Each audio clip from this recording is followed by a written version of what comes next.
Joseph Murphy, born 1898 in Beldahab, a very little fishing village in County Cork, Ireland. It was a poor, rural place, and like many young Irish boys, he was expected to follow a set path. For a while, he trained for the priesthood, but life steered him another way. In the 1920s, he came to America. He worked as a pharmacist in New York and grew curious about how the mind and health connect. He studied psychology, philosophy, and world religions, pulling together ideas most folks never thought to mix.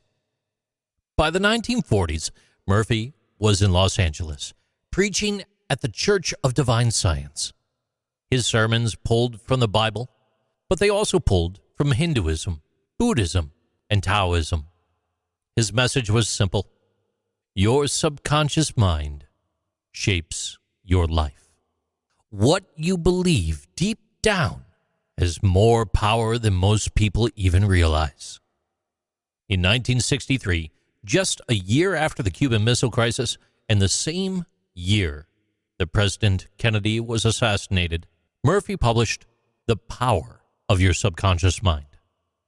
And while the world was gripped by fear of nuclear war and shaken by tragedy at home, Murphy told people the real power wasn't in missiles or politics.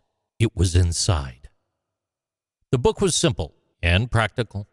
Pray, visualize, affirm what you want, and your subconscious will go to work. It struck a chord. It became translated into more than 15 languages, selling over 10 million copies worldwide, and it's still on shelves 60 years later. Alongside Norman Vincent Peale's The Power of Positive Thinking and Napoleon Hill's Think and Grow Rich, Dr. Joseph Murphy's book helped shape the modern self-help movements. Murphy went on to write more than 30 books, teaching and lecturing until his death in California in 1981. From a small Irish fishing village to pulpits in Los Angeles and bookshelves all across the globe, Joseph Murphy proved that even in an age of rockets and bombs, the greatest power is found in the engine of thought.